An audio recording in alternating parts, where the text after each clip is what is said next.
guys, welcome back to the What's Next podcast. Coming to you from beautiful Monterey, right here on the beach. It's a beautiful day today. It was a little cold, a little rainy this week. Welcome.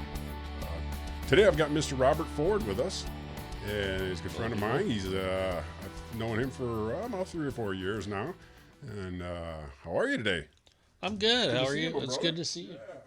What you been up to? Oh, not a whole lot. I met you a few years back, and I think you were doing were you a painter? I'm still a painter. You're a painter? Yeah. Okay, tell me what's going on there. How's business? It's been kind of slow. Yeah. But it seems like my phone's starting to ring. Is it good? But, this time of year, we always have a lull. Exactly, right. But usually after tax time is when we get our busy season. Yeah, People exactly. start spending their money. Oh, right. Yeah, that's true. It's been slow in the massage business, too, the last couple of weeks, too. Yeah. Just big gaps. Well, the holidays, people are doing other things. Yeah, I heard that. So spending their money somewhere else. Yeah. I did a little fishing, went to the casino the other couple days ago with a buddy of mine, and we stayed overnight at the Chuck Chansey Casino. So did you really? Yeah. I've never been there. He lost money. Did he? I won money. So that was good. I make it a point not to gamble because I'm afraid of things that I might get addicted to because I get addicted to everything. So I think the once or twice I went in there, I just put $40 in my pocket. I was like, when this is gone, I'm out of here. Yeah. It's too you got to have parameters scary with that because if you can get in trouble real fast. Right. So I never bet with any money I can't afford to lose. Exactly. So, yeah. Well, speaking of addictions, the reason why we hit it off so well is we're both sober. Yes. And personally, I've been on the wagon for 40 years. I know you're about 10 years behind me. Yeah, I'll be sober 30 years this July. So. You're a younger fella than I am. So you I must have been pretty young. I got sober when I was about 6. I was 22. Were you really? Yeah, I was 22. That's so young. Just before my 23rd birthday. Well, I only drank and used drugs for about 10 years, but I probably did a lifetime worth in that 10. Yeah. So. Tell me what you think about alcoholism. Is it more, I know it has a lot to do with your genes. Yes. I know it does creep up on you. My family's just riddled with alcoholism. So, same. I was about the same. I was 19, you were 22. And it was like, I've seen this train coming a long time ago. Yep. I knew, when to step out of the way. Where some people don't. Yeah. I definitely believe that there's genetics involved. Because it's on both sides of my family rampant. Right. And also, maybe life circumstance can play some part in it. I think for some people it does. Yeah. I don't know that. I mean, I didn't have a particularly good childhood, but I don't know if that's why I drank. Right. Because, there are commonalities that I hear with alcoholics that Sure. Growing up they felt like they didn't fit in or that everybody else got the rule book of life and they missed out, stuff like that, or not feeling comfortable in your own skin. And I thought all those things before. Yeah, doesn't everybody feeling like an alien on Earth? Yeah. Like, why am I here? Like, right. Yeah. I grew up in a family that my dad was like maybe number 73 on the Beer Can Collectors of America. Oh yeah. And we would spend our weekends and we'd try to find out where an old farmhouse was and what little hill they might have dumped the trash over, and we'd go back down in there and we'd dig through the dump and find old cone tops from the old beer can from the back as far as you could get. Ones you had to open with the church key. Yeah. And then the other ones that looked like an STP can, and oh man, those were like gold. And our whole basement was filled with beer cans. It was. And on the weekends, maybe once a month, we'd go to the Beer Can Conventions of America, or really, conventions all over Michigan, Ohio, Indiana, Illinois, and we would pack up the station wagon with all the traders. Is that like a back east thing or like a Midwest thing? I think it's everywhere back in the 70s or 80s. Yeah, maybe in those times. It's like now they're all aluminum, so right, they're not worth saving. I remember those oil can beers. Do you ever seen those that really? Well, Foster's used to have the. Well, yeah, there were the puzzle tops, those old brown derbies. Sure, right. Lucky Lagers or whatever. Yeah. All the uncles' houses, all the same thing. The basements were floor to ceiling with collected beer cans, and we had our own separate import room. We had this section over here just for the cone tops that were, from the 20s and 30s. And it's like, I know so much about beer, and it's just like, I think the going to the conventions was more like an excuse for them to get together and just drink beer all day. Sure. That's the way it was. Yeah. So I just grew up around it. I didn't know any different, My situation's interesting that I grew up around, like my dad quit drinking in 1968. No kidding. So I grew up around that kind of like a recovery atmosphere. Oh, wow. And, my parents met through, my dad was working at a place called the Beacon House in Pacific Grove. It was a recovery. He was 28-day okay. recovery thing. And a man named Paul Cups went through there, rest his soul. It was my grandpa. Yeah. And one day he introduced my dad to his daughter, and that's how they met. Yeah. So right. Kind of interesting because I never saw my dad drink. He quit before you... He quit before I was born. Yeah, so, right. So I never saw that part of it. And my That's mom's right. not an alcoholic. But, my dad, he was such a bad alcoholic that when he was 19 years old, he ended up in the Agnew State Mental Hospital, strapped down. Yeah. Wow. So, and that was in his teens. Like, that's just unheard of. But, yeah, right. So that's kind of how it goes in my family. I mean, all my grandparents were alcoholic on both sides, and Right. some of my aunts and uncles, and I got it. Yeah, right. Thank you. And so you won the lottery. So, do you follow any kind of 12-step program? I know Yes. you like to help people. No, I definitely. I'm part of a 12-step recovery program, and we do various working outreach to people that are new, and sponsorship and things like that. Yeah. But do you give them a certain window, or like I can work with you for a certain time? Some of them can last for years and years. Oh, really? Okay, I've heard that. Yeah. Do you take on multiple people? Right now I have one, but at one point I've had quite a few. Yeah. Guys that I worked with. So walk me through, how would you talk to somebody about giving up alcohol? Because there's so many people that, anybody you say I'm sober, and, they'll say, well, the reason that I drink is, everybody has their excuses or different ways. Sure. And I know from past experiences, sometimes it's hard to stay on the wagon. It's like, well, what's your main, like the beginning of the path? If somebody comes in earnest and really wants help. What does that mean? I'm sorry, what's earnest? Well, they want to quit drinking, because some people, they're doing it for mom. And I remember, interventions can go either way. Yeah. And I don't, I've got some opinions about that, but sure, I'll keep those. Yeah, right. Maybe we'll get into it later. But well, you're the one that could speak to it. So, I mean, they tried one with me when I was about 16, 17 years old, and it wasn't well received. Right. Yeah, because I didn't want to hear it. Yeah. But if somebody comes to me and says, I want to quit drinking, and I've had a few people that I grew up with that have done that. Really? And I try to keep it to my experience. Right. And to keep it, one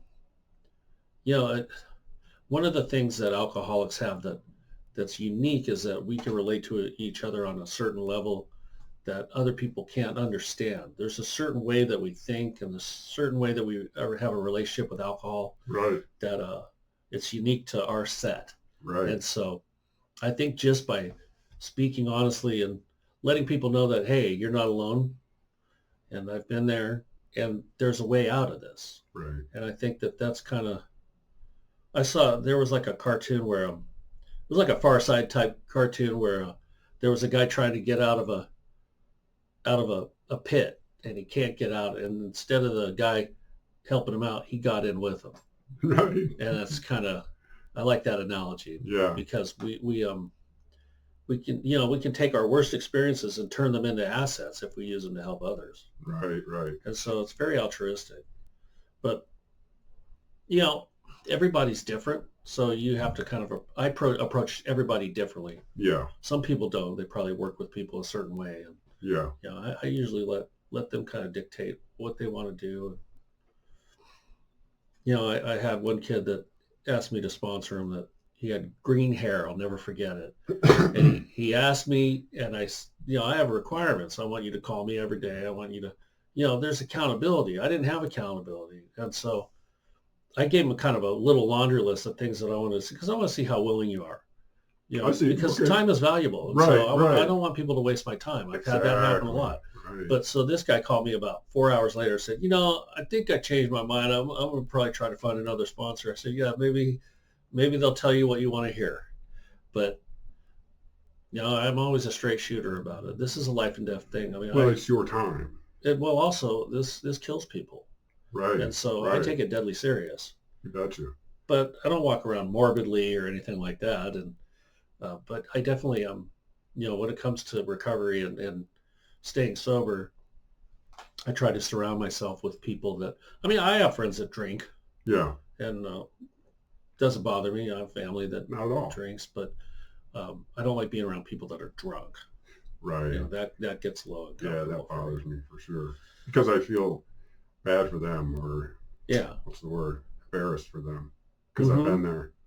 Just sloppy, Well, and that's an eye-opening thing to watch somebody that's really anti-socially loaded. Right. And you watch how people react around that person. And I used to think, well, I'm not hurting anybody but myself. Right. But when I got sober, I would see drunks and I go, that's how it just kind of a little thing where you go, I used to be just like there that. You go. Right.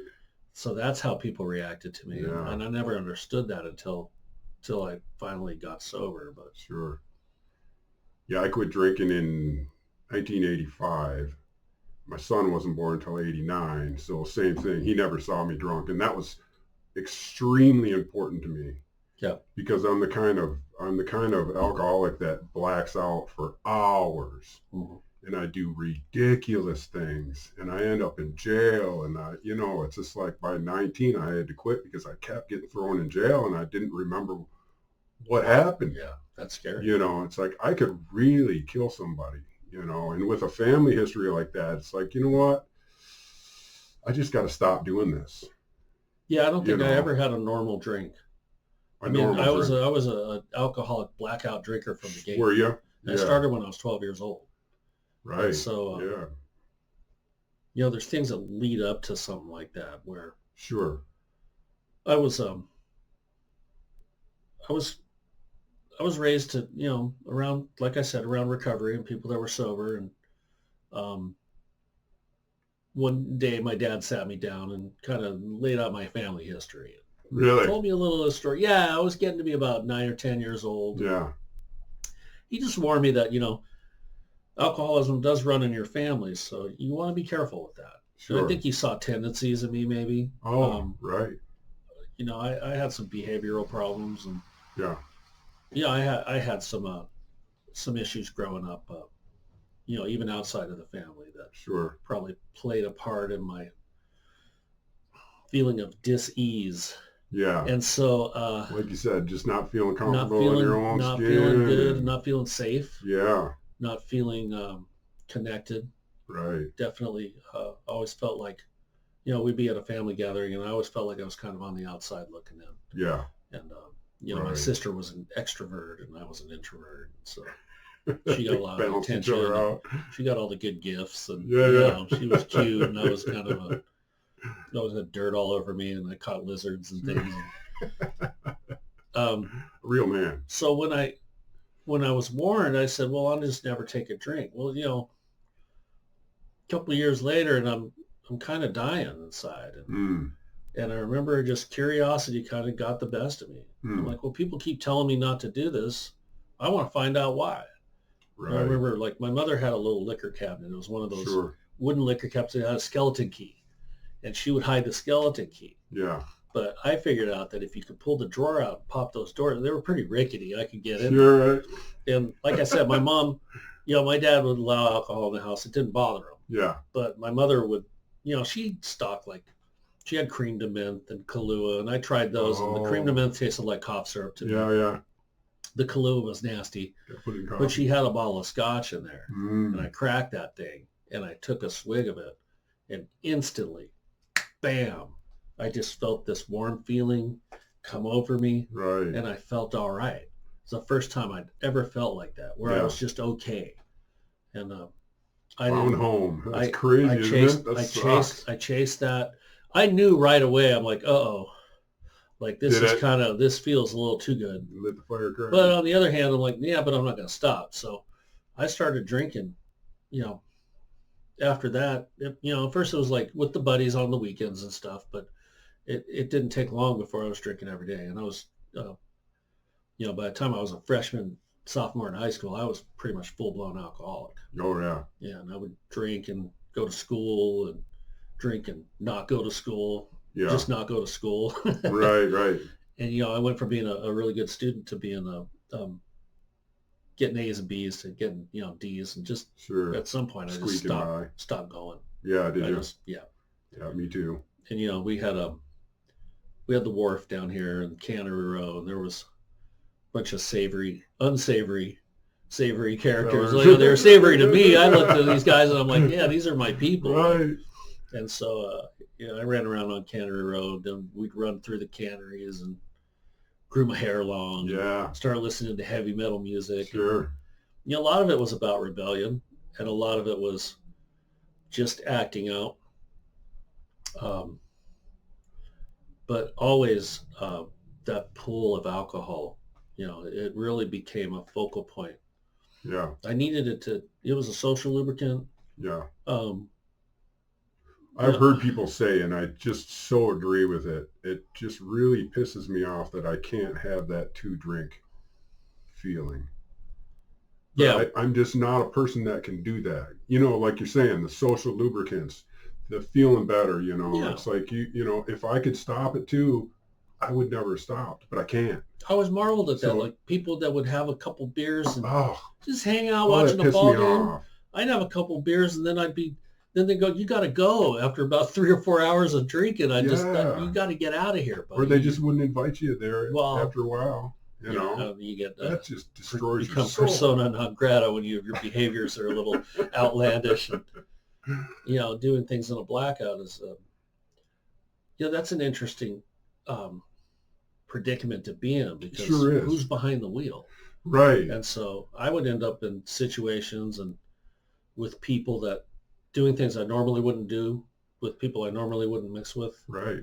And I can't make the decision not to drive when I'm not conscious, I guess, is my problem. That was the main thing. I'm going to kill a family. I come home and, I wake up in the morning and my car is like half sideways in the lawn, it's just like, I don't have any clue how I got back. That's so dangerous. It's scary. When I was newly sober, I went, I was about a year sober, and I had a guy that he was a sponsor of mine and another fellow, and we went to go see this guy. He called up recovery and wanted to. Did he? Oh, yeah. And so we went and talked to this guy, and he had been a carpenter, and he had gotten in a drunk driving accident, and he was paralyzed from the neck down, and killed the family in the other car. Right. And so it really illustrated to me like how lucky I am that never happened. Yeah. To me. And how tragic. I mean, in one instant, your whole life can be over. Right. As you knew it. And so, it's a very, and everybody knows an alcoholic. Oh, yeah. I mean, I don't know. I think it's 1 in 10 or 1 in 4. It's a lot. It's a lot, isn't it? And, right. And that's global. It's just a universal thing. Yeah. We're Irish in my family, and so there's a drinking culture there. And I've got German. There's a drinking culture there. Right. So it's a very socially acceptable drug. Yeah. And it kills more people than all the other drugs combined, which is interesting because it's not like a class 3 drug or anything. Right. Yeah. It's just the pull to it. I remember being as a very young child, my mom died early, and she had throat cancer, and she had a lot of tubes running down into her, feeding tubes, and she would take those big syringes and just put it right down into the vodka bottle. Wow. And just right up that hose, right up that tube, and it's like, well, she mixed a little Enfamil in there for color, I think, but it was like at that point, it's like, well, how can you, but it was that draw for alcohol. Yeah. Those are one of the few things that I thought about when, trying to stop this drinking. It's like, that is the worst. I think I was probably 8 when she was doing that. It's like there's some kind of addiction there. That's a dark, sweet lady too. But the 60s, they were just pumping her full of Valiums and the alcohol, and it was just like, oh my God, I don't want to get caught up into this nightmare. And then the other side of it is the peer pressure and the fun that comes along with it. I mean, we went to a lot of concerts. Oh, yeah. I went and saw AC/DC, and I'm told it was great. I don't remember much about it, but, right. We were always just, and I hung around people that were like me, that drank like me and partied like I did. Right. Yeah. A lot of them came from broken homes. Or, and we found like a little a home away from home down in Cannery Row. It was kind of like the Lost Boys. Lord of the Flies, right? Yeah, exactly. The Lost Boys. Exactly. And so, like it becomes normal because that's what you're surrounded around. Yeah. Is people that drink like that. Yeah. And so you surround yourself with that. So that, and anybody that would mention my drinking, that they were out. Exactly. Like, I don't want to hear that. Right. Yeah. And most of my buddies had problems with their dads and their drinking. Sure. And all the same problems that I did, just feeling like you're just left out in the cold or whatever. And my dad had a very keen nose. Did he? So, being an ex-drinker. So I couldn't really get away with much of that. And, in my house, it was unacceptable to come home drunk. Sure. So I would get caught a lot. Yeah. But then I found out that my parents weren't really drug takers in the 60s. I mean, my dad was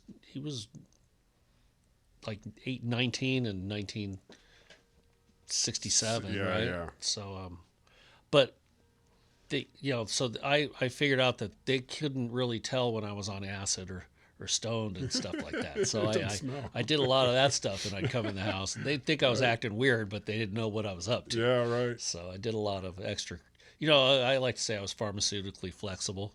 Yeah.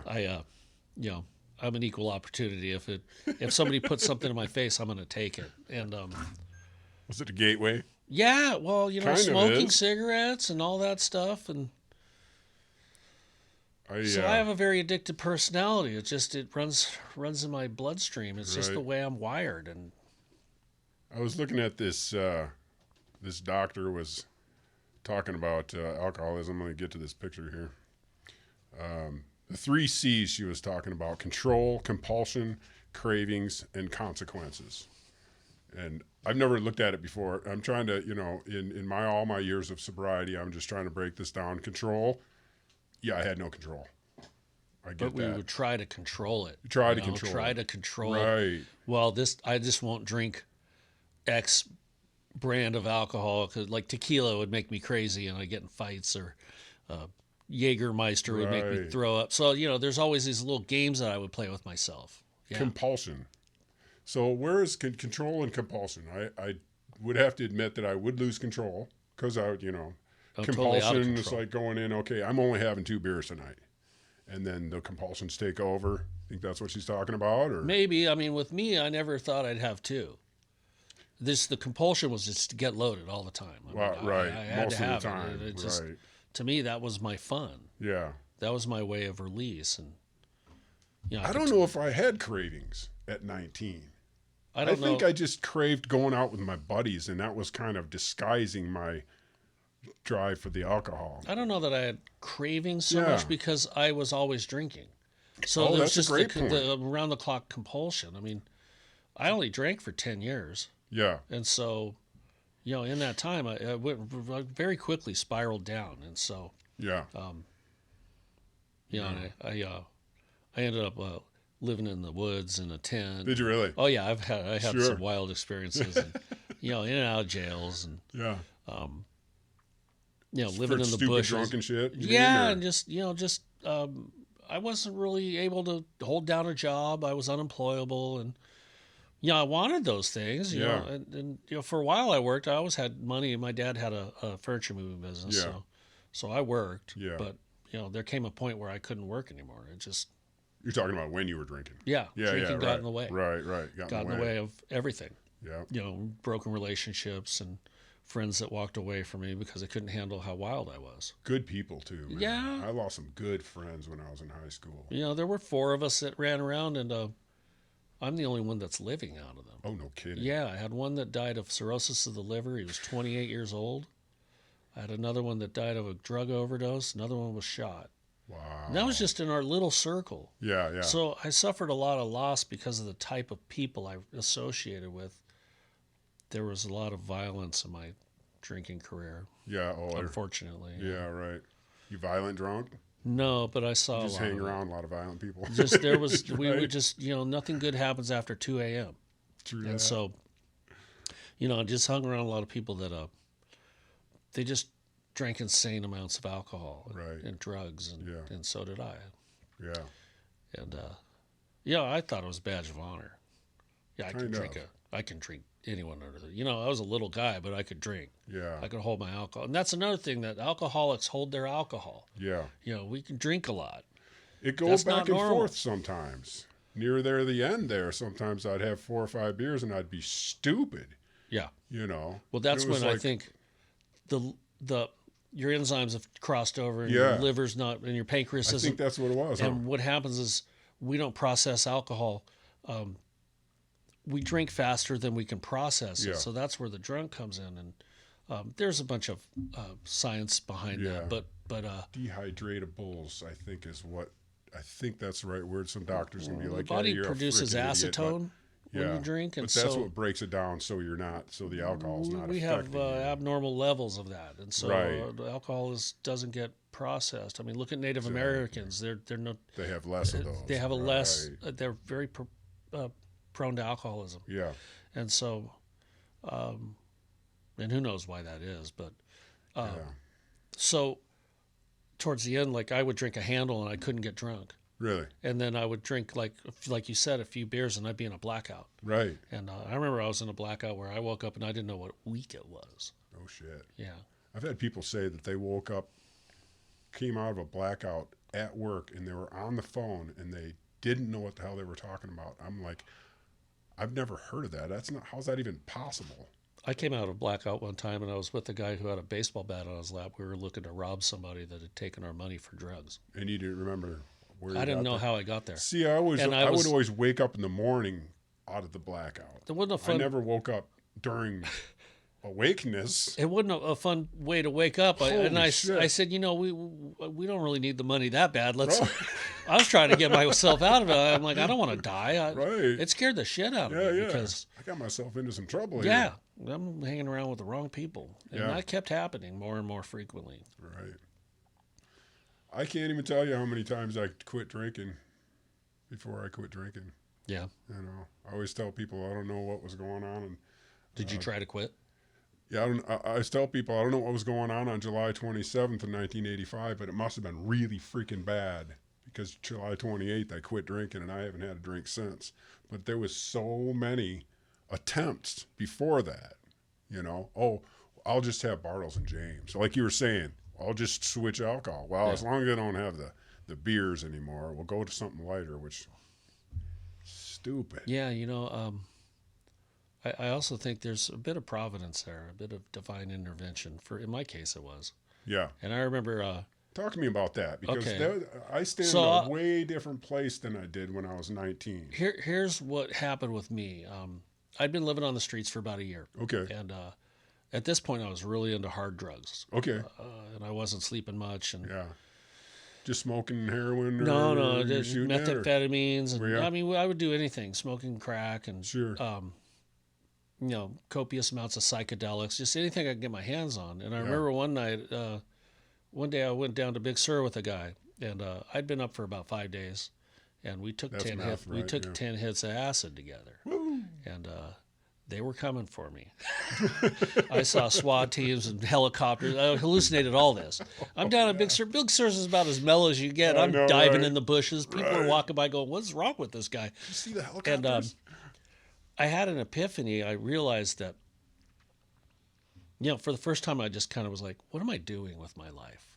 Because up to that point, the thought of ever getting sober or trying to clean up my life, it just hadn't occurred to me. I didn't want any part of it. Anytime anyone would try to talk to me about it, you couldn't tell me anything. I was arrogant and I was combative, but inside I was just terrified is what it was. Right. And I remember I told this guy, I said, I said, I believed in God. I'd never told anyone that before.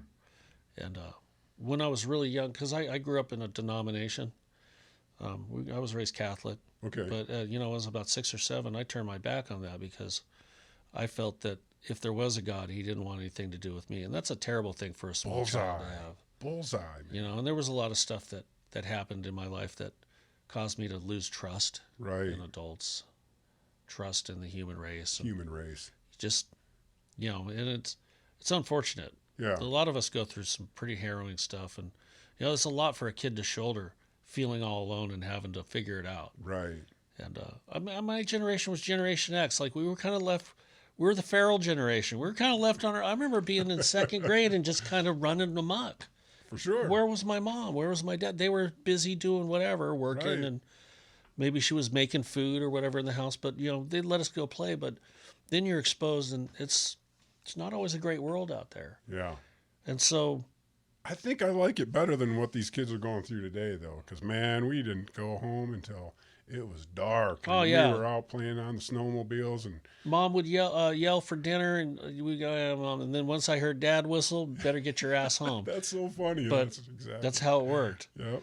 And so I told this guy, something happened that day inside. I don't know what it was. But after that, I couldn't get loaded. I couldn't escape anymore. It wasn't working anymore. Yeah. It just stopped working. Yeah. And I ran for about 3 more months after that, just trying desperately to get loaded, and I couldn't. Really? And so it was really scary. Yeah. And, one night I was walking up Alvarado Street in Monterey, and I just had enough. Inside, I just was done. And I'm like, I'm going to go kill myself. And I ran into my little sister, and she could tell something was wrong. Really? And she asked me, where are you going? And I told her, I said, I'm done living. I'm going to go kill myself. I don't know what I'm going to do. Yeah. And somehow she circled back around. They were in a car, her and her friends, and she circled back around and convinced me to meet her the following morning. And I agreed to do it because I thought, if anybody, at that point I wasn't welcome in the home. I didn't come home for Christmas because I couldn't. My dad said, if you can't come sober, I don't want you in the house. And I couldn't do it. I couldn't come sober. And so I ran into her and she said, please promise me you'll meet me here at 9 a.m. And I told her I would. I said, because maybe my baby sister, maybe my little sister, maybe she cares. Yeah. I didn't feel like anybody cared. Right. And I didn't care. Right. And what happened was I was in the Safeway parking lot. It's now Trader Joe's. And I was standing there and I thought, well, if I'm not going to kill myself, what am I going to do? I don't know what to do. And I just was stuck. And I remember looking around and everything looked really bleak to me. Like there was no color to life. There was no hope. I had no ambitions. I had no idea what I was doing. I had no clue how to live. And this fear came over me of like, there's got to be more than this. I don't want to die. Right. And that was the first time that I'd ever thought that I went from not caring. I didn't give a shit of what happened to me. I would do crazy things and crazy combinations of drugs and alcohol that should have killed me 10 times over. And somehow I was still alive. And I'm like, if there's something out there, please help me. Whatever there is. If there's a God, I don't know if there's a God. I said, but please, I just don't want to die like this. And I had this flash spiritual experience where this image, I could just see this image of a line of speed that I'd done that morning. And it was like vivid. And I'm thinking about this. I'm going, what's this about? And then I saw all these scenes playing out in my mind of getting arrested and my friend getting shot. My best friend was shot and killed in front of me. And so there was a lot of stuff. And that was all alcohol related. I always thought that was just bad luck or life was unfair. Right. And I realized that every time I got loaded, these things happened. And every time I got loaded, these things would continue to happen, and it was never going to change. And I just, in that instant, I knew, I'm an alcoholic. And I admitted to myself that I knew I was an alcoholic when I was young. I was just thinking about 15, 16. Did I know that or didn't? But I didn't know the implications of what it meant to be a hopeless alcoholic without any, no human power can relieve our alcoholism. We talk about that in recovery. Exactly what you're talking about. And so, I just said, I'm an alcoholic and I need help. And that was the first time in my life I ever admitted that I was willing to ask for help because up to that point I was self-reliant. I never talked about anything. Yeah. None of my friends really knew who I was because I showed people what I wanted them to see. Yeah. And I was just playing a character. But in that moment, I was authentic about it. Sure. And so I made a decision to get help. And, I remember I got a ride. I never met my sister the next morning. Oh, okay. I didn't meet her. I went up to these people I was with drive me up to my parents' house. And I got out and I was walking down the driveway, and that driveway just seemed like a mile long. And I'm walking down, and because I'm at this point, I don't know what's going to happen. I'm desperate. Yeah. And I'm afraid. I don't want to die. Yeah. Because I knew if I kept doing what I was doing, I wasn't going to be around much longer. Yeah. It's an ugly way to go. Yeah. And so I knocked on the back door, and my dad answered. And I go, I need help. I want to go to a meeting with you tonight. Yeah. And he goes, okay. Wow. And he goes, because I don't think he saw it coming. Sure. There was a period there where they were praying for me. Yeah. And telling people, my son may not make it much longer. Yeah.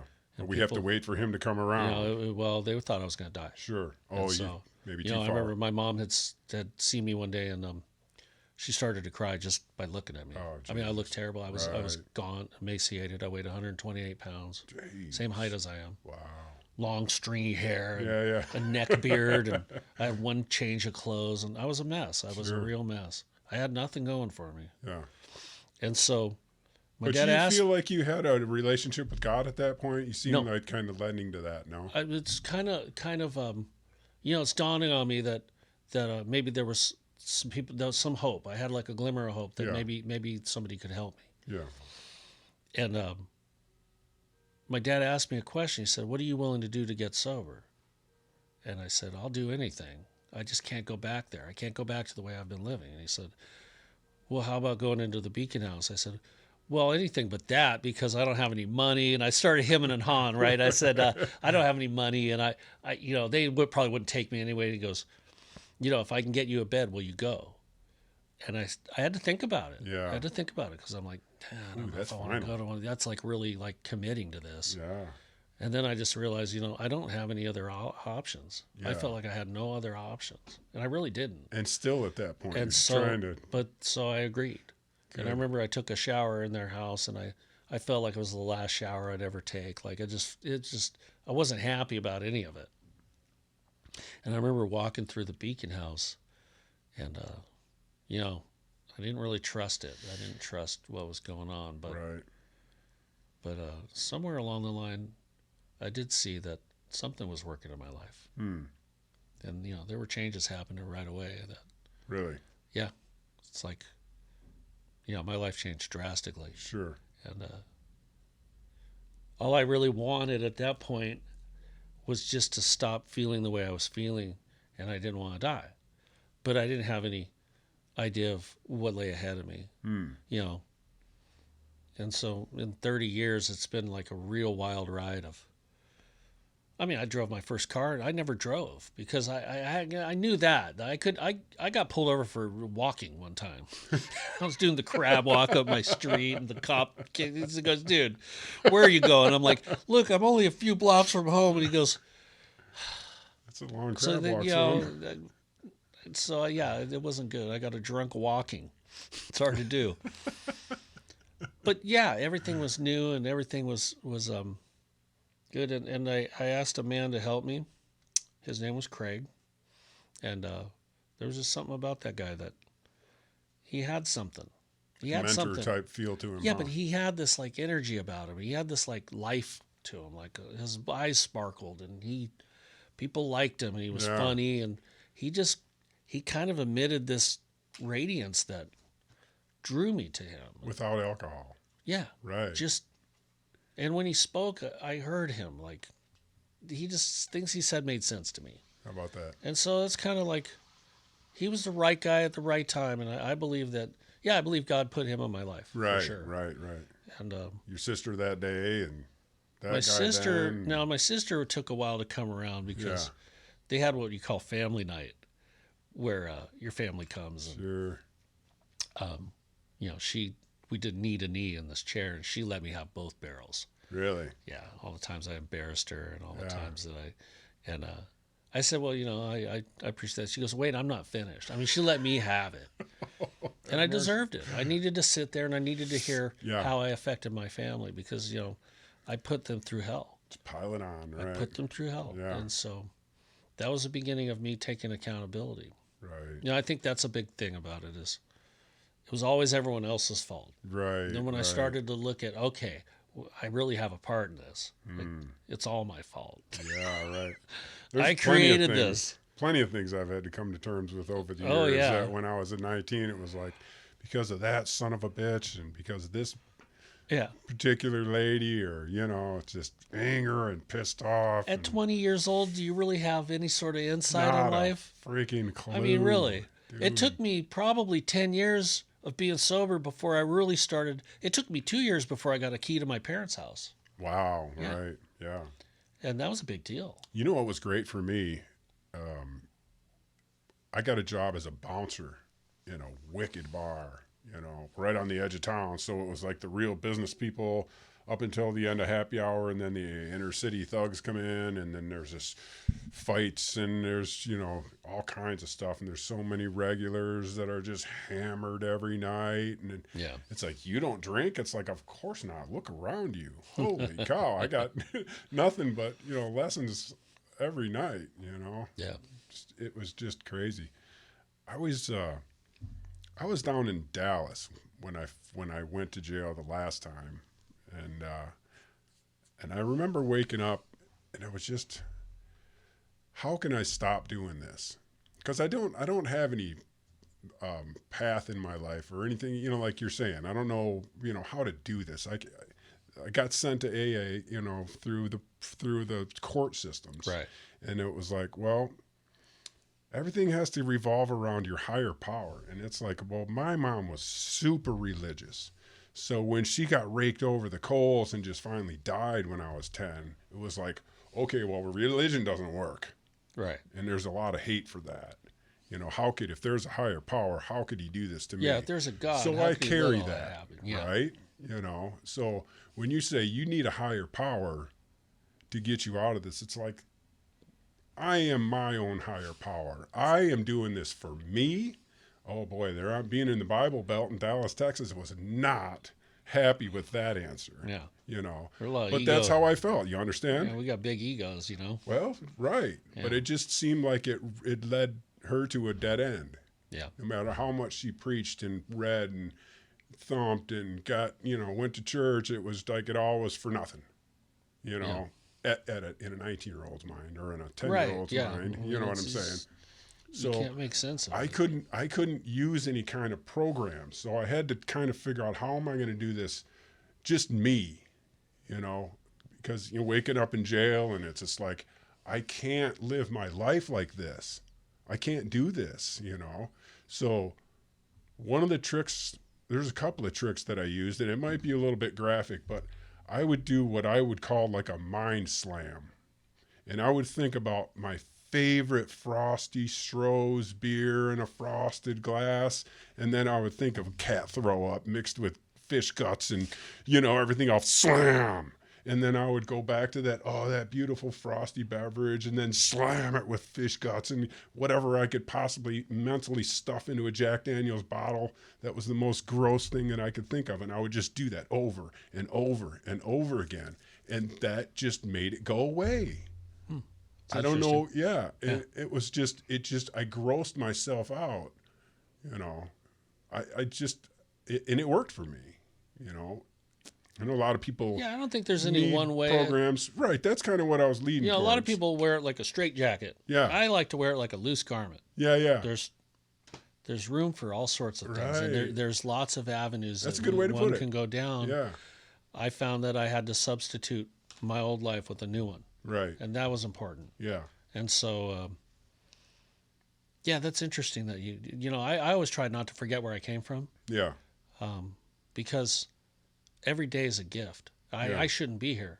And sure. So I've always maintained that, even when things are bad and life has its ups and downs. I mean, I had a stroke in 2020. I mean, I've gone through some stuff. Okay. I had a girlfriend drink herself to death recently. And so, Yeah, and that was really tragic to watch that. Especially you. And she was a wonderful person too. And Yeah. so that, being good or being a good person doesn't necessarily mean shit. Sure doesn't. Because they can strike anybody, and some people just they're not lucky enough to get this thing, to be able to finally surrender to the fact of like, if I drink, I can't drink. I'm not a good drinker. Right. I can't do it. Not even I can't have a sip. Right. I can't.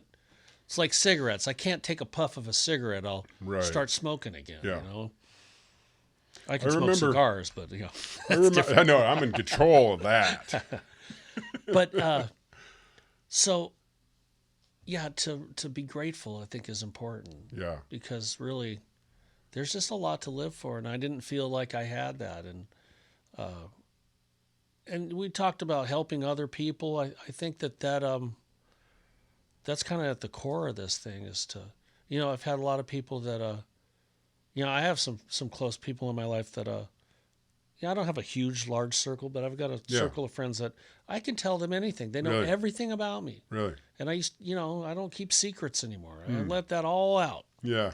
But it took a long time. It took years and years to wade through a lot of the childhood stuff, and it's a lot, isn't it? And to be able to have healthy boundaries and all that stuff came later. But in the beginning, it was just about not drinking. Right. But it became so much more than that. It's so much more than that. Yeah. I took up fishing again.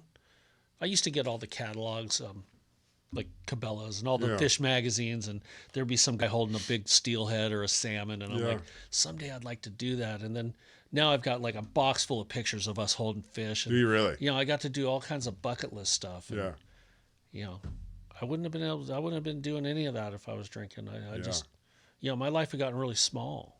Yeah. It was the transit plaza and the Safeway parking lot and up in the woods. I mean, I didn't have a life. Yeah.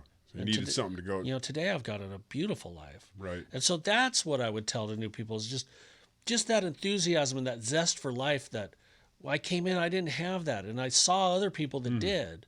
Right. And so that was too big for me, though. Yeah. That's too big for me. I can't, I'm very narrow-minded. I'm very small. I can't think that way. I get overwhelmed way too easy. It's like, I can't say that I'm not going to drink tomorrow. Right. Even after almost 40 years of sobriety, I will not allow myself to say that. I won't, that's not something I can do. But right now, I'm going to try not to drink today. Yeah. And I don't know if I'll make that. But if I can just avoid, I don't even have to avoid the first drink. All I have to avoid is picking that freaking glass up off the table and putting it to my lips. If I can just not do that one time, it only takes the first time. Yeah. If I can just avoid that motion, I can get around this. I know 40 years, I'm not that simplistic, but that's another one of those things of thinking about the fish, Yeah, but it was always that go-to, wasn't it? Like, exactly. Somebody dies, you drink. You get a promotion, you drink. It's so hard. And it is, because alcohol became the focal point. Yeah. And so, what I learned to do was to just try to stay in the moment. Like, bullseye, and sometimes the moment sucks. It does, sometimes the moment I'm like, man, I don't want to drink, but I want out. Right. Like, one of my favorite movies is Jeremiah Johnson. I always had this vision of like taking off up into the mountains as a mountain. I just get out of society. But just that when the chips are down and things are rough, I try to remember that. All right, what's going on right this second? Right this second. Yeah. I got a roof over my head.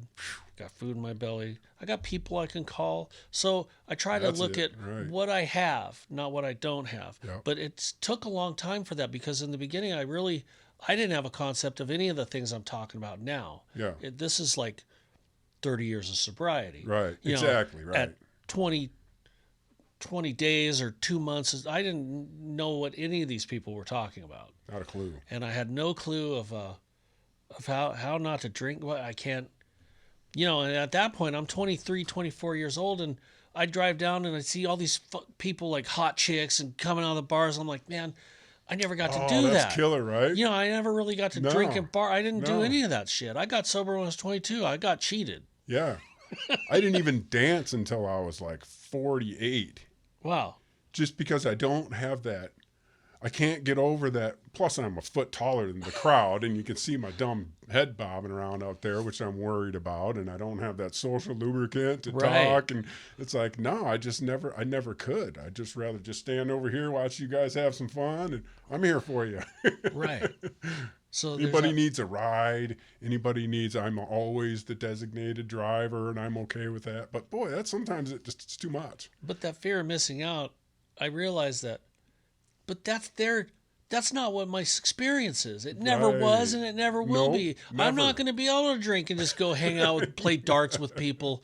I'm going to grab some guy's girlfriend's butt, and I'm going to get my ass kicked, and I'm going to end up in jail, and I'm going to puke all over myself, and I'm going to end up in a bush. And then That's just where it progresses. $5,000. And I don't know why that is, but I just don't have it to drink normal. I'm there with you, brother. You know, I have family members that they can have a few beers, and it's fine. Like my mom will have a glass of wine and she won't finish it. It bothers the hell out of me. I'm like, how can you do that? And I'll just be looking at this glass going, you know, are you going to drink that? Like, because it doesn't, I don't relate. It doesn't compute. Not like that normal I want drinking, it. I just normal drinking doesn't compute to me. It never was. The goal was to get messed up. The goal was to get loaded. But see, you know, like with my brother and my dad, they could drink all day long and you would never know it. Yeah. Cases of beer, Stroh's beer, or Old Milwaukee or whatever the hell they were drinking. It was like, I never had that. And it's like, are they like a different kind of alcoholic? Could be. You know, because. Or just heavy drinkers. There are some people that seem to be able to drink a lot, but it doesn't have consequences. Yeah. It does have consequences. Well, it does health-wise. But I mean, but not to the point like where, us. like alcoholic consequences, which are, you know, it's very socially unacceptable. That's right. Being alcoholic. Yeah. And so. Or if they find out you don't drink, they go, "Oh, what do you got a problem?" Yeah. Yeah. But I found a healthy outlets. Did you? Healthy outlets. You know, fishing is a very healthy outlet for me. Yeah. Travel. I love to travel. Do you really? Yeah. Where you been? I've been to Greece. I've been to France. I've been to What? Spain. I've been Get to Canada and Mexico. I've been around the United States. Yeah, so, right. you know, I try to, that little life started to expand, and I started to take risks. Yeah. And believe in yourself. I think that's another thing about, you know, daily drinking, and, you know, close up the curtains and lock the door, and, you know, who's knocking on the door? Is it a bill collector? Bill collectors. Who's after me? I'm late on the rent. There's always like looking over your shoulder, and there was always an impending sense of doom with me. Right. I never knew if the other shoe was going to drop. If I had the hot girlfriend, I'm like, well, when's this going to end? Whenever, it feels good, and so that's something. And they always did too. And that's something that I've had to deal with throughout my life, though. Yeah. It's also really ingrained as like self-sabotage. Yeah, exactly. You know, I would build up a life and pull it down on me. And this is sober. Like exactly. So when you put the drink away, there's still the behaviors, the alcoholic behaviors. And I'm glad you brought that up. I went in to buy some cigars the other day at it's called Total Wine & More. It's a booze shop. Yeah. But they've got a great humidor in there. Right. But every time I go in, I'm like, I look down those aisles and they're like, oh, like there's booze. I'm like, I can't go down there. I won't even go down there. Yeah. I'm in here to buy a cigar. Right. But I'm very aware that the alcohol's there. It's like a tiger. It's like, all right, he's in a cage. He's not going to hurt me, but he could if I get in that cage with him, or if he got out. So it's funny. Like, I try to, you know, it's just interesting. Like that never leaves. I've never not been an alcoholic, even though I quit drinking. Yeah. I still have the alcoholic tendencies. The ism of alcoholism, which is the you know, the behaviors that are you know, it's very self-centered behavior and very how do I put it? I know. How do you put it? Well, there's it's like a sick self-obsession. I'm not much, but I'm all I think about. Yeah. You know, like almost like pride in reverse, where well, I'm, you know, I would either be, oh, I'm better than you, Right. or oh, I'll never amount to these people. You know, it's always Yeah. looking at people's outsides and comparing it with my insides, and Sure. I've learned that it just doesn't matter. But you know, that's something that, you know, these are all reasons why I drank. These are all reasons that, That's why we you know, drank. alcohol took away all that, and I didn't Yeah. have to think, Right. even right. if it was just for a little bit. And yeah, you try to hit that sweet spot, Yeah. but then always over the mark, and I go, Always oh over the no, mark. you know, I didn't show up for my 21st birthday. Yeah. I don't know where I went, but everyone said it was a great party. I didn't show up. I was blacked out somewhere and Yeah. ended up doing something else. And that just was the story of my life, like missing out on life because I wasn't present. I wasn't Yeah. even, you know, I was always more or less mindlessly drunk. Yeah. And so it's I really remember sad if you I think got hit about it. really hard one time. It was like I met this absolutely magnificent girl down in Dallas, Texas, and she was such a sweetheart. And her dad was like a sheriff, and she just was just so bright, and it's like I really liked her. And it was like the first date, it's like, you know what, I'm just not gonna drink. I'm not gonna drink at all. You know, because I want to make a good impression. And by midnight, I'd had a couple Bartles and James. They'd just come out, and then, you know, how that turned into a big freaking snowball going 100 miles an hour down the hill. Never saw her again. Yeah. And it's like, oh, God damn it, I did it again. Yeah.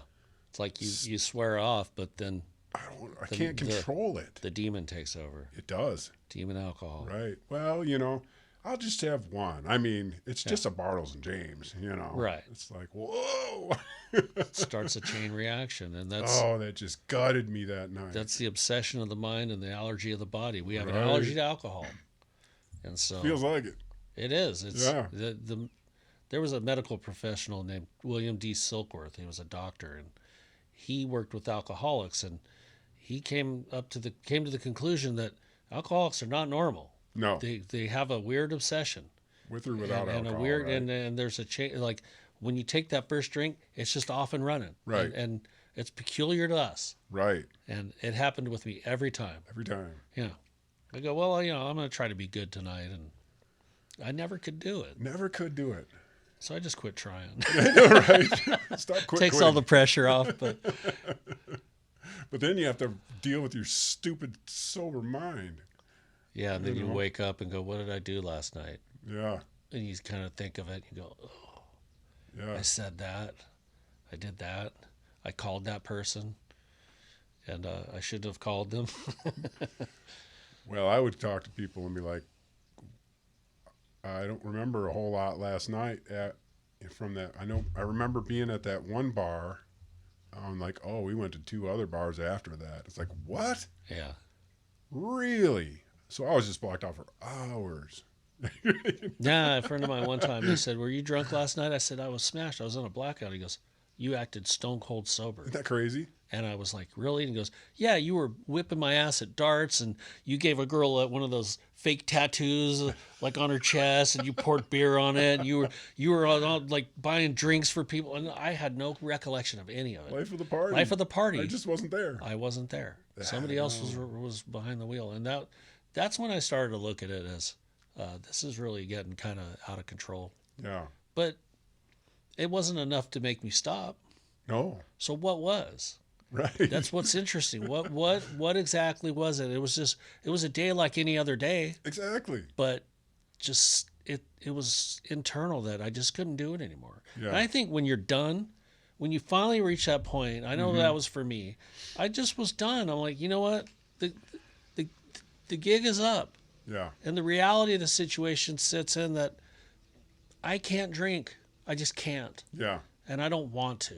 And that's something that's a real gift. Yeah. And that gift of desperation where you look at it and go, all right, I'm willing to do anything it takes. Yeah. Because that's what it takes. Sure. It took that for me to get sober. I had to be willing to do anything. Yeah. Yeah. And so, and I did. I had did my all of the things that they suggested to me early on in recovery. When my son was in college, you know, they drink a lot at Michigan State, you know, so he was into the drinking, you know, and he asked me one time, he's like, when you turn 50, you have a couple shots with me? And I thought about it for a minute, and it was like, Actually, I thought about it for a day, and I came back. It's like, I don't think that I could put myself back at day 0 for you. Mm-hmm. I couldn't do that to myself. Yeah. You know, it's too much. I see what you're saying. You know, you're in this alcohol culture, but I can't do 2 shots. Well, 40 years. I'm not there. 40 years. That's a long time to be sober. You can't just... To throw that away? You can't just throw that away and start at day 1 again. Yeah. You know. I don't know that. You know, I probably have another drunk in me. I don't know if I have another recovery.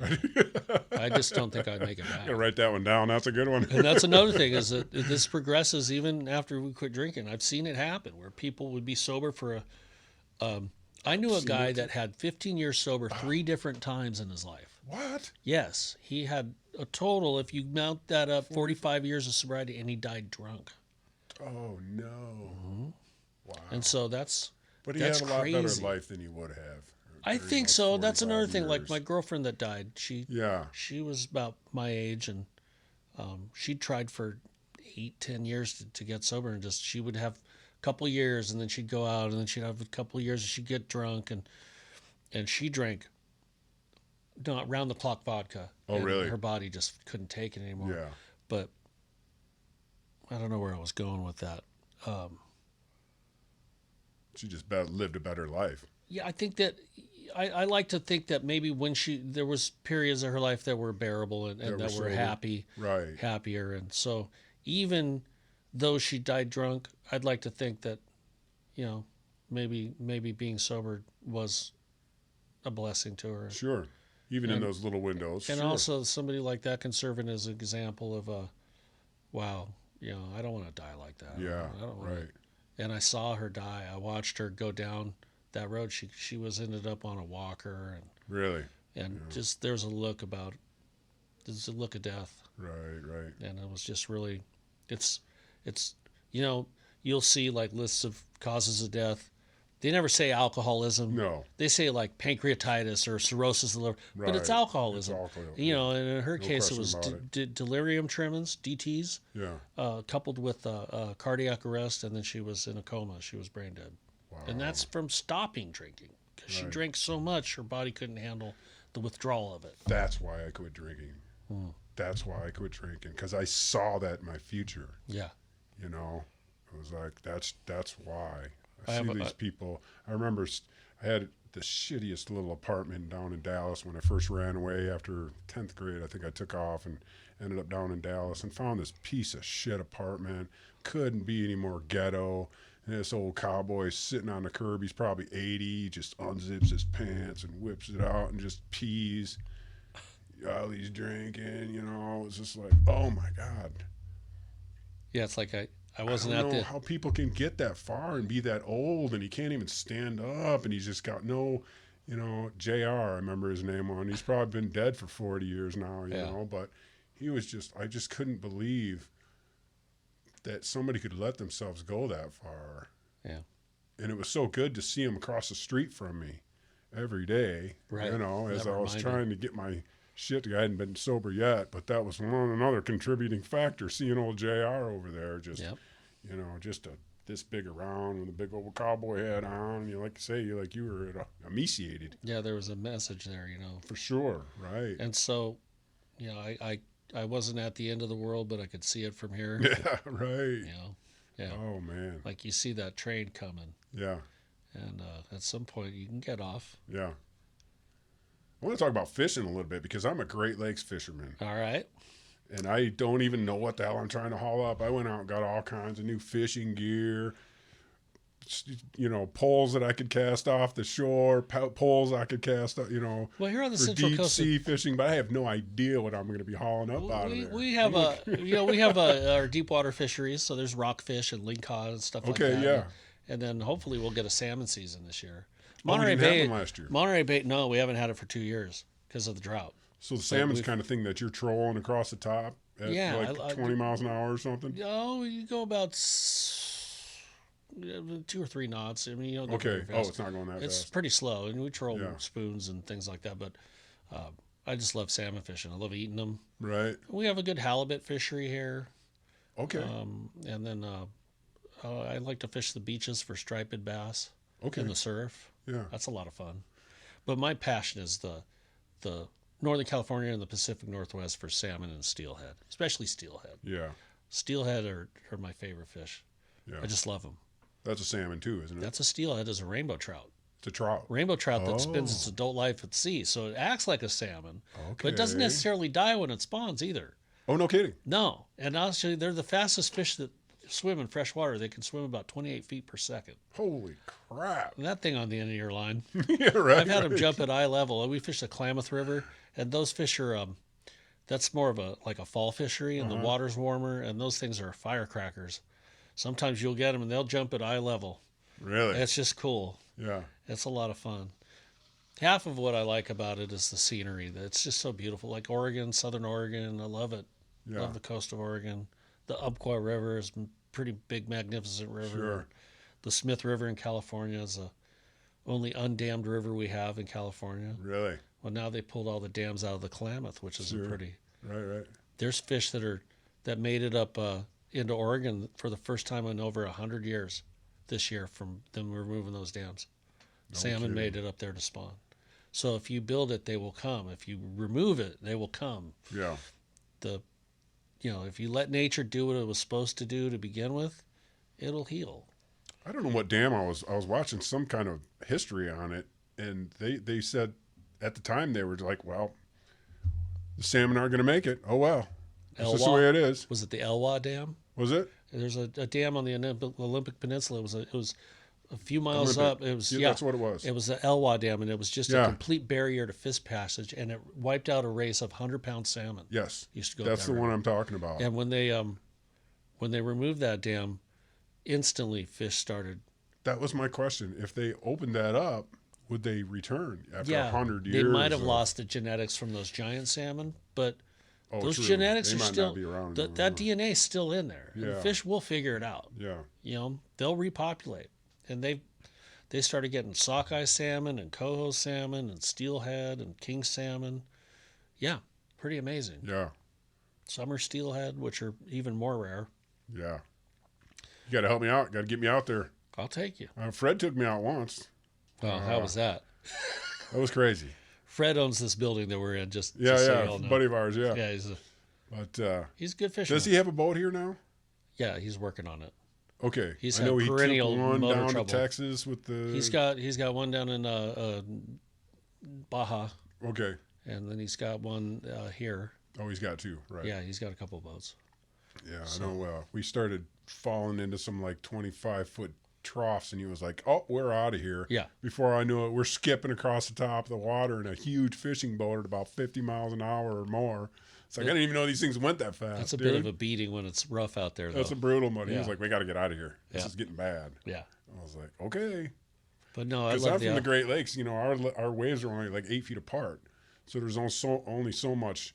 It can get drop nasty off. though, right? Oh, it can get nasty, but where your waves are 12 seconds apart here, it's got a lot deeper trough between it. In the lake, you know what I'm saying? They call Gichigumi. Yeah, right. That's right. Yep. Yeah, I'd love to go back to the Great Lakes. Oh man, there's some beautiful fishing back there. I got a cousin that lives in Joplin, Missouri, and he fishes for smallmouth bass and things like that. But that's what I grew up on. They lived through that tornado in 2011. Really? Oh yeah. There's nothing better than drilling a hole in the ice and catching yourself a dozen perch. Yeah. And frying them up with with cornmeal and just frying. I'm telling you, it's the best fish flesh you'll ever have in your life. I bet.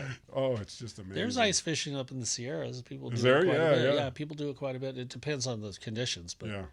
If it freezes over, you can ice fish. We used to cheat. We lived on the water, so we would just go out there and drill holes and put those tip ups. Yeah. So if a fish grabbed it, the flag would pop up. Run over there real quick. Get your galoshes on, run out there and catch your fish, and then set it back up again and go back in the worm house. That sounds like fun. That's fun. Yeah. It's kind of cheating, though. You're not having to sit out there in a little cabin. It's not cheating. It's smart. That's I grew up here on the Monterey like Peninsula. Our median temperature here is like 68 degrees. Right. People ask me, "Have you ever gone ice fishing?" Why? Why would I do that? Why would I do that? People do that out of necessity, not out of want. Yeah. So That's pretty cool, though. When we lived in Chicago, they used to park an old car out in the middle of the lake in the middle of the winter, and everybody that lived on the lake would hold a raffle on what day it would fall through the ice. Ooh. It was always fun coming home from work or coming home from school, see if the car's still out there in the middle of the lake. Yeah, you hear that ice crack, and I think I'd have to pass on that. Well, you just park it out there in the middle. Yeah. It'll fall through the ice. Wonderful. Sooner or later. It was the 70s. I don't think the EPA even gave a shit back then. Maybe it creates habitat down there. Maybe. It's like like a sunken tree or something. With oil tanks. The fish like to hang out in those shipwrecks. Maybe it's like a car wreck, It's good fun. What else you got going on, man? You're a painter. Tell me about painting. I don't. Well, I started. I got in the trades when I was in the mid '90s. Oh, did you? My first job was digging ditches in 100-degree heat. Beautiful. I'm like, if this is how this is, I don't know if I'm going to stick with this. But, yeah. And I did carpentry for a number of years, Sure. and I kind of fell into painting. Whenever there would be a project, people found out I was good at it, and I always had a knack for it. I like, I'm kind of ADD where I can focus on one thing, and painting always just kind of relaxed me, and so I started painting, and I was a contractor. I got my contractor's license in 2012, and I've had a business since, and it's had its ups and downs, but it was a very rewarding thing to do that, and sure. And there's an element of danger to it. You never know where your next job's going to come from. So. No, you don't. And this last year's was the worst I've had. Really? Yeah. I really went not belly up. I didn't go out of business, but I almost shut my doors. Pretty much, huh? Yeah. I was ready to, but I hung through, and it looks like I got some work coming. What else? So what was it? Was it it's not the pandemic anymore. What's slowed it down? I don't know. I think it's probably the price of gas. Just the price of things right now. Inflation's bad. People aren't spending their money. Inflation's bad. So that happens. But everyone needs their house painted at some point. You got to have your house painted. So. Yeah, you think it's easy to do by yourself until you try to do it. Oh, there's a lot. And then you that goes realize into how much of a skill that is. And the products that we use. I mean, prep is everything. So Holy if you cut corners on that, you're going to have a shoddy paint job. Right. What's the other thing I got? I got into cigars. So my first cigar I had, I was in high school. Yeah. A bunch of buddies and I got we bought it at Hellam's Tobacco Store over there. He would sell tobacco to kids. Right. It's not great. He's not there anymore. He's dead. Good, so we're safe. And there was a guy in there that talked like this. I mean, it was really a warning to not smoke, but so but I've always had a fascination with cigars, and about 5 or 6 years ago I decided to get into it, and the first year I bought about $8,000 worth of Cuban cigars. Okay. I really got into it. Right. And I had a big humidor, and now I've kind of scaled down a little bit, but I smoke a lot of cigars. It's like a meditation to me. It's like time there. I can, no matter what's going on in my life, I can stop, have a cigar, and it's one of my favorite things. Yeah. So, and I've learned a lot about that. There's a lot of history to it. It's really pretty amazing. My favorite story. So there was the Cuban Missile Crisis, and Kennedy was about to sign the embargo. Yeah. So he tells his chief of staff or whatever, he goes, "Hey, I need you to go get me my Cubans. I need Cuban cigars." He goes, "How many do you want?" He goes, "I want 1,000 of them." So the next day he sees this chief of staff guy and he goes, "Hey, did you get my cigars?" He goes, "Yeah, I got 1,200 of them." Embargo. So he got his petite H. Upmans and got 1,200 of them and then signed the embargo. Hell yeah. Dirty dog. That's just too many. You can't keep them good for that long. So Cubans, they are good. I don't know if that they're better. They're just different. But, there's that whole fear of missing out, that there's like a mystique to it because they're illegal here. But there are ways around that. I get them. Obama lifted sanctions, so you can get Cuban cigars. You're allowed to bring in a certain amount. Oh, really? As long as you're not selling them. Yeah, when we were kids, that was like taboo. Yeah, I came in I bought some in Spain. Chicago gangsters had those and stuff. I was in Spain and I bought some Monte Cristos. Did you? When I was coming through customs, the guy goes, "Do you have anything in your to declare?" And I said, "I got a few cigars." He goes, "Did you have fun?" I said, "Yeah." He goes, "Welcome back to the States." He didn't even, you can bring 5 or 10 back. They're not. Sure, right. They're not going to confiscate them. Yeah. It's not a suitcase full. Come on, back up, bro. No, and I bought that bus. I'm traveling in a bus now, and that's pretty doing cool. the van life. Yeah, that's pretty cool. Yeah. Kind of scary jumping into it, though, right? Or well, you said you spent some time on the streets before, so I mean, it's not a stranger to you or anything. But and I'm not roughing it. It's really comfortable. It's huge. It's a very sizable bus. And It's now I'm getting to the point where I'm about to start building it out. I was gonna say you got some work to do. Putting my new bed in there. I got a shower. I'm gonna put it in there. Right. Get it real self-contained. Yeah, right. And then I'm gonna be somewhere on a river. Well, it's tough to find. It's tough to find even a crappy little apartment right now for $3,000. Things are expensive. It's like, really expensive to live. It's too much, but I'm not willing to go away. So we got to find a way to. And then if you move to Salinas or Marina or something, and you go, well, I'll commute. Well, the gas is so expensive that doesn't really save you any money. So you got to weigh it out. Still we do have a house beautiful for $1 million. I mean, I grew up here. It's my home, and right. But I'm gonna end up probably retiring somewhere Somewhere else. green with trees and water and fish. Yeah. Swimming up. First, yeah, exactly. Right. Yeah. I helped my daughter pick up this little 10-acre piece of property in Michigan, and the south and the west border is a protected trout stream, you know. And nobody fishes. It's like, that's kind of a shame, you know. They're making a little horse farm over on it, and it's just like, I got to get back there and throw a line in. Yeah, probably all right to catch and release. Oh, for sure. Yeah. Yeah. Catch and release. That's all you do in a release it into a frying pan. Yeah, right. Fricassee it. I think it's just protected from, you know, people dumping stuff into it and stuff like that. It's not protected where you can't take the fish out of it. I don't think. Maybe. Always read the regulations. Yeah, right.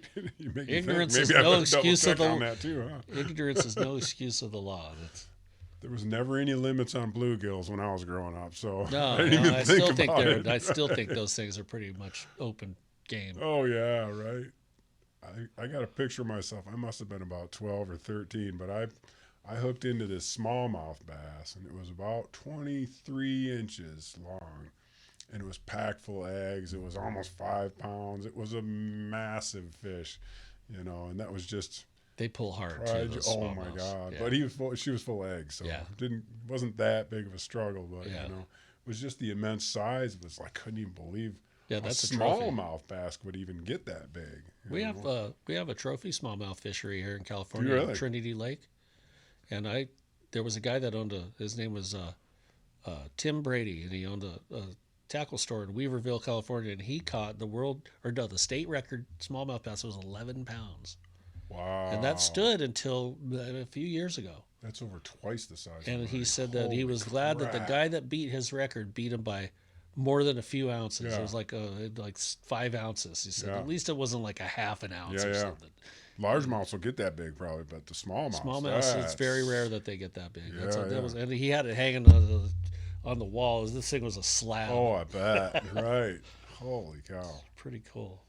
Yeah, perch were always my favorite. Those were always, you know, my grandpa had this little cottage on a lake way up northern Michigan, you know, and there was probably about 6 or 7 cottages on the whole thing.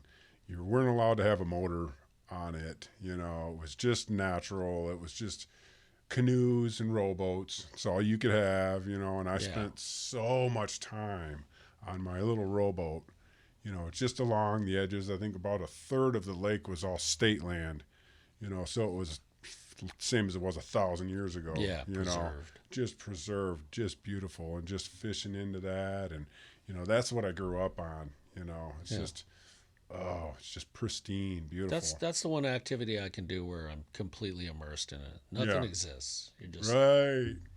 It's like a meditation. You're just right there, doing something that you love, and I encourage anyone to find your passions in life, find your hobbies. Yeah. All work and no play is not a way I want to live. Yeah. Yeah, I value experience more than material possessions, and so I'm very lucky in that way. Yeah. I get to do all this cool stuff. Right. And remember it now. Exactly. I get to be present for it. I can't tell you much. I appreciate you coming in today, man. We've learned a lot. I'm really glad you guys had me on. It's great. So I think people can maybe, you know, walk away with maybe a little more knowledge than they did. Yeah, just if you're struggling with with your drinking and you feel helpless, there are ways to get a hold of, if you can find a phone book, there's a organization that they're located at the very beginning of it. I think you can figure out where to find them. That's right. Starts with an A. So. That's awesome. All right, guys. If you got some value out of this, give me a like, subscribe, share this with a friend. If you've got somebody that's struggling with this stuff, just maybe forward this to them. I don't know if it'll help them. Maybe it'll give them some questions in their own mind. But I sure appreciate you guys being watching today and being with us. And love you guys. Talk to you next week. Be well. See you. Be well. Live well.